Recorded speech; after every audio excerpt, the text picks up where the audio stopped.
જૂનાગઢ મહાનગરપાલિકાની ચૂંટણી માટે ફોર્મ ભરવાનો છેલ્લો દિવસ છે, ત્યારે કોંગ્રેસના વોર્ડ નંબર 4 અને 6 ના ઉમેદવારોએ પોતાની ઉમેદવારી નોંધાવી છે. કોંગ્રેસના વોર્ડ નંબર 4 અને 6 ના પૂર્વ કોર્પોરેટર રિપીટ કરાયા છે. કોંગ્રેસના વોર્ડ નંબર 4 માંથી મંજુલાલ પણસારા અને વોર્ડ નંબર 6 માંથી લલિત પણસારા બંને માતા પુત્રએ કોંગ્રેસના ઉમેદવાર તરીકે ફોર્મ ભર્યા છે.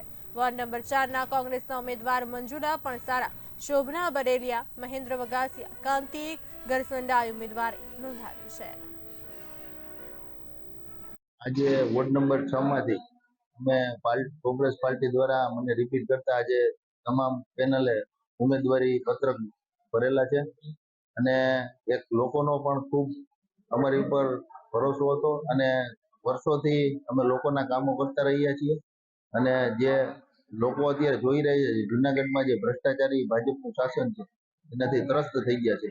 અણધણ વહીવટને લીધે લોકોના હજી પાયાના કામો નથી થતા. ખુદ મુખ્યમંત્રી પણ અવારનવાર આ લોકોને ટકોર કરી ગયા છે અને હજી આપણે જો હજી આ લોકોને છૂટશું તો જૂનાગઢની શું હાલત કરશે એ આપ સૌ જનતાને ખબર જ છે.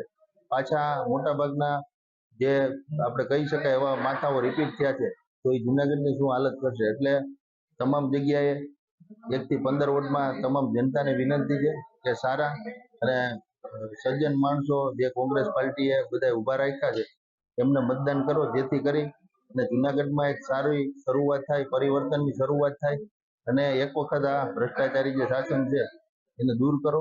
અન્યથા 5 વર્ષ પાછું જનતાએ ભોગવવાનો વારો આવશે. 16 તારીખે જે મતદાન છે એમાં તમામે એક જૂનાગઢના હિત માટે મતદાન કરી ના લોકોને હવે સત્તામાંથી દૂર કરો એવી વિનંતી.